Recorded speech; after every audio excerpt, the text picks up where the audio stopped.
Disclaimer intro. I forgot to plug in the videos I made at Rainfurrest 2015 last weekend. It's important to watch these videos because they give you an accurate representation of what happens at furry conventions, instead of letting rumors go crazy. They also show you just how happy and how much fun people are having at these conventions, especially in the Rave video.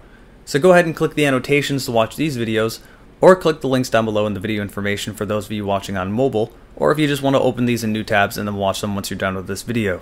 Those Rainfurrest videos took a very long time to make and record, and they do mean a lot to me. Hey guys, Jarek and Komodo here. We just got back from Rainfurrest on Monday. It's Saturday now, and we're all still in a pretty good mood even after a week of going back into the regular life of just normal work. Although, to be entirely honest, I've done absolutely nothing. Your job's more fun than mine anyway. Yeah, I'll be getting to that. But you know, FurCons, I look forward to them all year. There's 2 locally to me, technically 3 if you count Vancouver as well. I make sure I don't miss them, and I always look forward to them.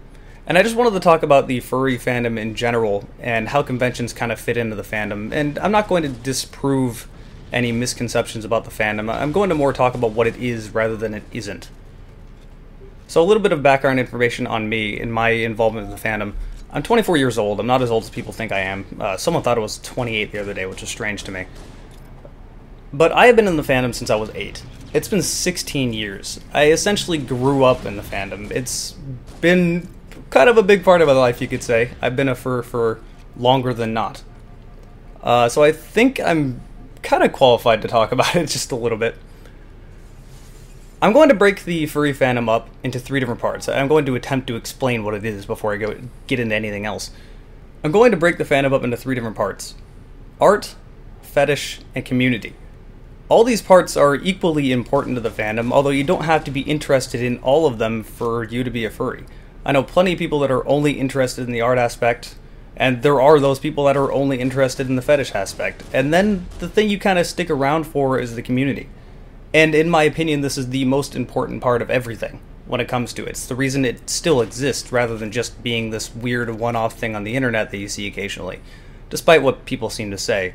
So I'm going to cover all of these. The first one is art. This is pretty self-explanatory. The entire fandom itself is built on... It's a subculture of art, really. It's built on science fiction, fantasy, anthro art.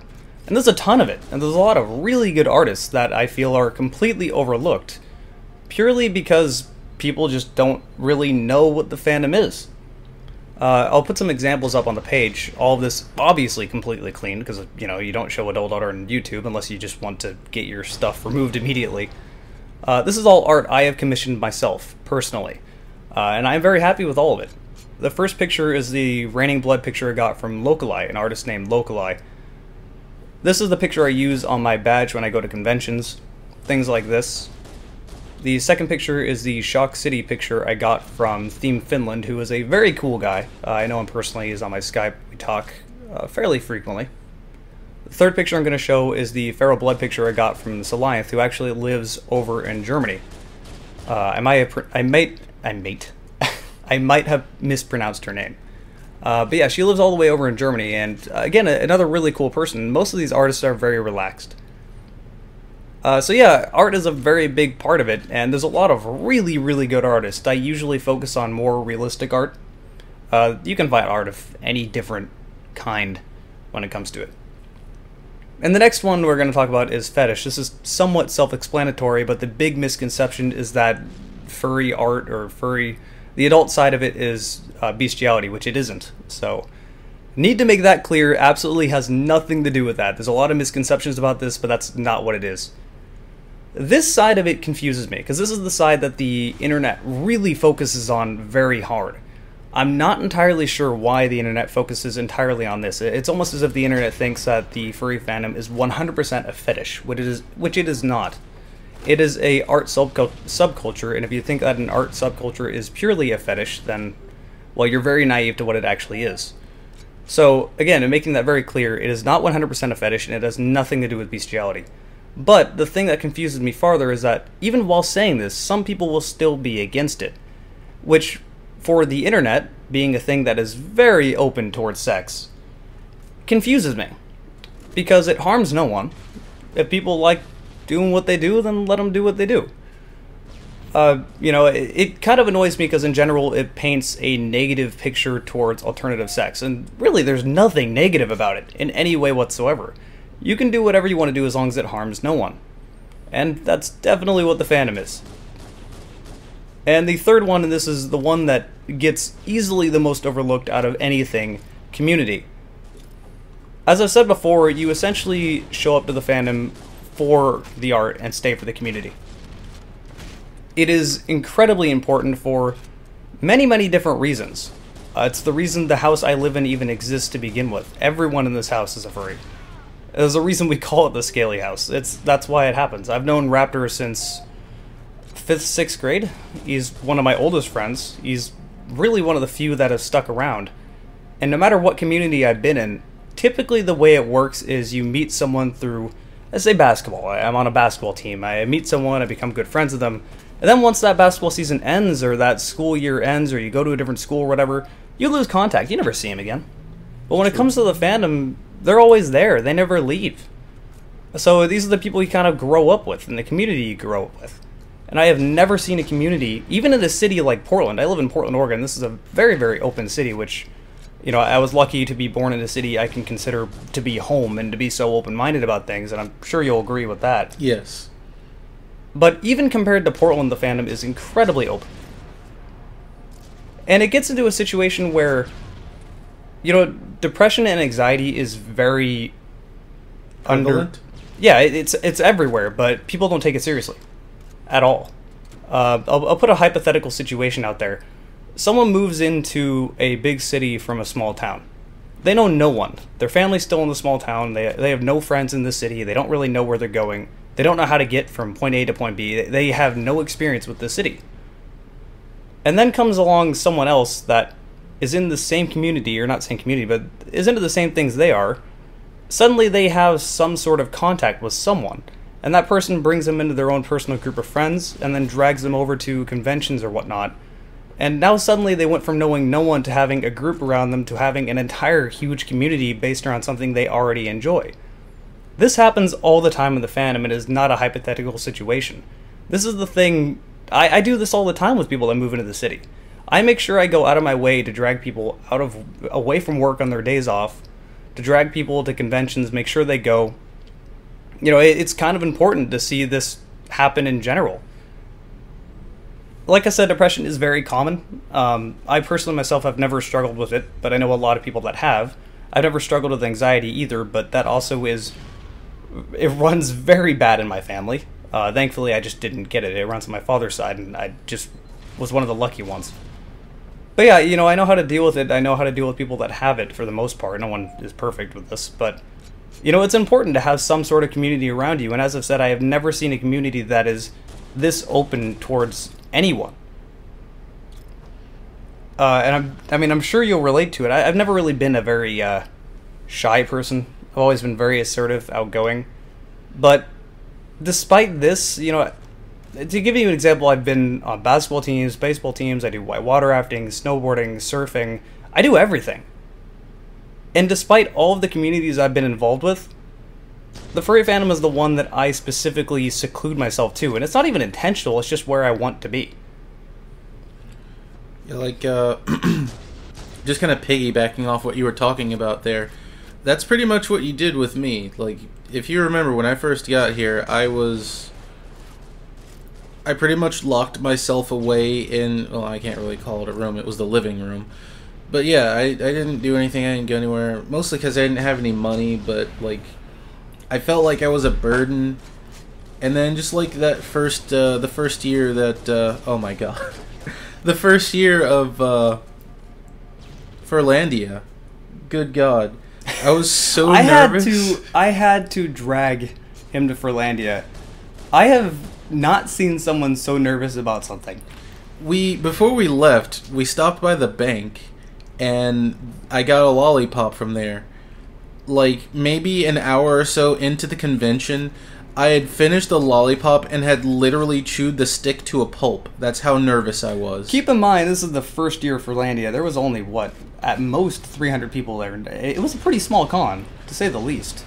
Well, also then, I wasn't... Okay, Then I hadn't had a job for a while, and I wasn't used to being around big groups of people. Like, I got nervous very easily. And that's something I can really say about anxiety.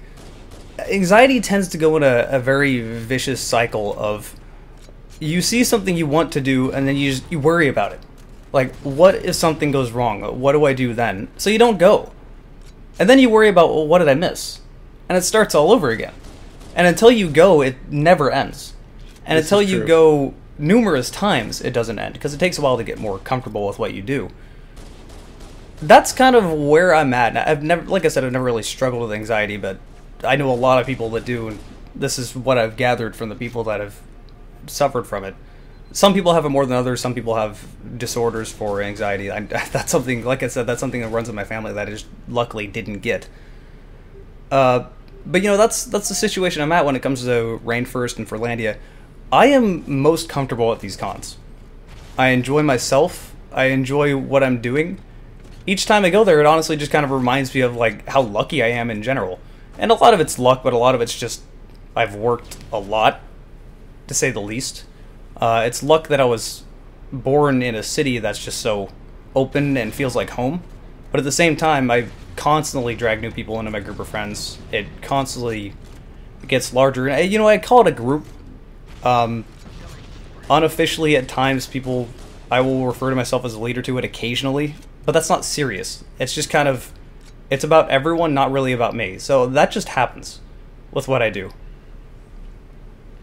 So, you know, like I said, I'm comfortable with it, and each time it kind of reminds me that, like, I live in a city that I love, I have a job that I like, I live with people that I enjoy living with, and I'm involved with a community that...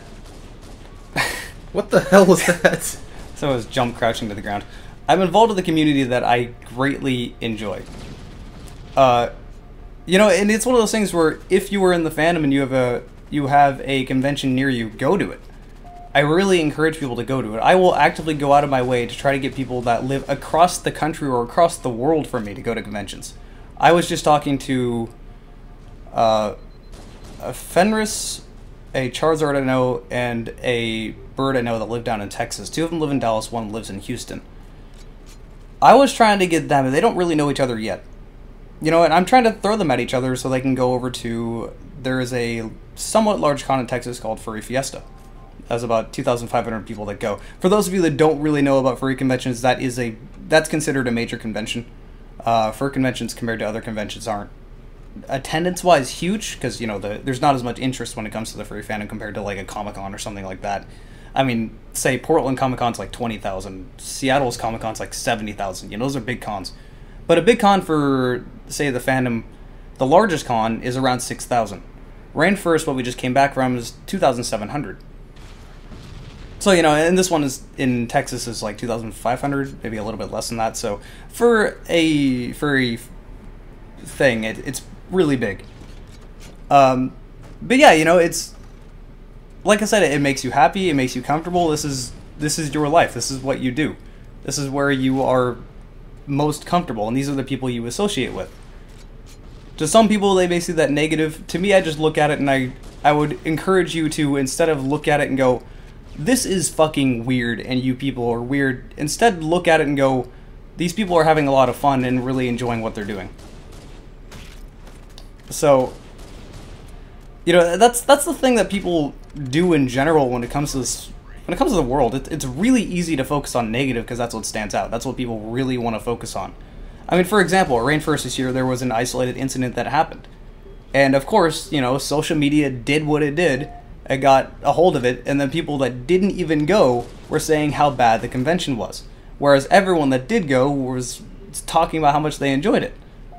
Honestly, I have no idea what you're talking about. See, and that's the thing. The people that went to the convention had no idea this happened, and if social media did not exist, they wouldn't have known. So I wanted to get that out there. I kind of wanted to talk about what the fandom is and what it... Well, not what it isn't, but why I'm involved, why people are involved, to try to help people to understand what exactly it is rather than the crazy misconceptions that the internet have. And one more thing I wanted to talk about. Your response you get on the internet typically does not line up to the response you will get in person. I have honestly not, and I know some people have had negative responses, but overwhelmingly you don't get a negative response when you start talking about the fandom. Typically the response I get is, what is that? And then you explain what it is and they go, oh, okay, cool. And that's it. That's the conversation. And it's done. But hey, there's been a long-winded video. I'm not typically an emotional person when it comes to it, but I mean, this is the thing I am involved in and will be involved in forever, really. So, hope you guys have enjoyed it, and I'll see you next time.